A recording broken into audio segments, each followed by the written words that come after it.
Alright, so today we're going to be doing some exercises for intersection syndrome, which is basically when the tendons of the extensor pollicis brevis and abductor pollicis longus are kind of impinging on the other tendons of the forearm where they cross over right in here. So that's where your patient's probably going to have most of their pain. So we really want to focus on those two muscles for sure, but we want to focus on all the muscles of the wrist just to increase the stability in that area. So the first thing we'll do is just some finger band exercises. So I just have a little rubber band here. It's kind of a thin one, so this would be good for in your earlier phases of treatment, you know, maybe in the first or second week you would use a band about this thick, but as it goes on you could double the band up or use a thicker band. So these exercises are just going to strengthen your hand muscles around in here. So first what we're going to do is just take the band just like this. I'm just going to extend out just like that, okay? Get my patient, a lovely patient in here. So just extend them out and come back together. And extend down and come back together. And down. Good. And you could do that for sets of 10, set to 20.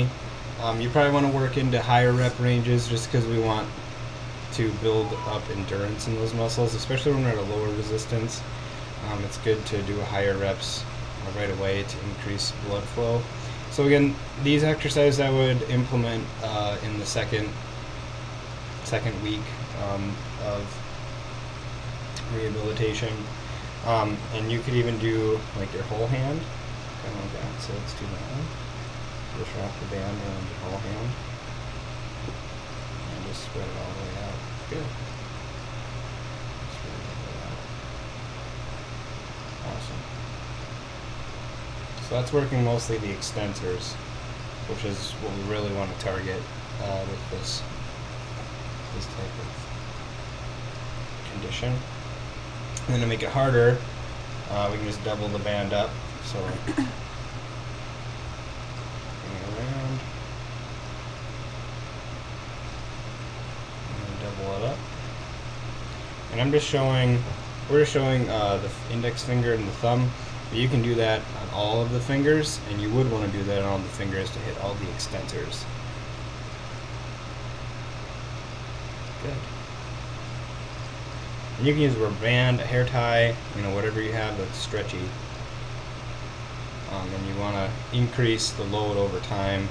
So either increasing resistance, increasing reps, doing more sets. Somehow you gotta make overload. So that's going to hit the finger muscles directly. I also have this exercise tubing here. This is going to be more for the extrinsic wrist extensors, flexors, ulnar deviators. So I'll show you just what we can do for radial and ulnar deviation first. So basically all we're going to do is this is going to strengthen the muscles on the outside of your here.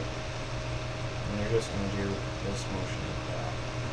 Okay, and I'll hold the band for you. This one? We're doing your right. Okay.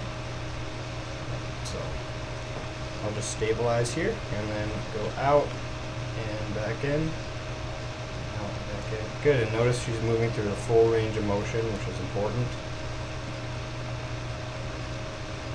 And I would do this after you do mobilization with movement techniques. And you can even apply some taping techniques if this is too painful to kind of get the same effect of mobilization with movement, which will be in another video. Good. So you do, again, sets of 10 to start, probably, you know, a couple sets. And then we'll go the other direction. We'll do the same arm, and then she's just going to go across the other way into radial deviation. This one might be a little bit painful because these are the muscles that are inflamed right now. So you may have to use a lighter resistance. Good. Awesome. And then I'll show you some wrist flexion and extension. So what you can do with the wrist flexion and extension is wrap the band around your arm like that, and then kind of hang it off the table and go into flexion there. And just hold the band. So wrap it around your hand. This is going to strengthen these muscles here. She's not in a great position to do this.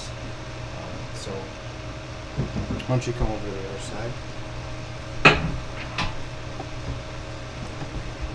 And then you'll stabilize here. I'll just stabilize over here. Hold. And then flex your wrist. Good. Hold for a count at the top. Awesome. That's flexion. And then extension, you're just going to flip your hand around. Wrap that around again. And you're just going to go up. Just like that.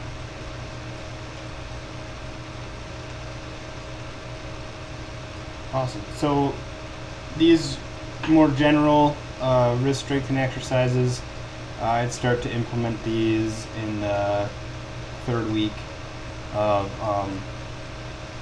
rehabilitation, gradually increasing intensity and volume, and then eventually we'll be able to move into more functional work tasks for the patient, more related to what they're doing at their job. So those are just some strengthening ideas for this patient, and that's it.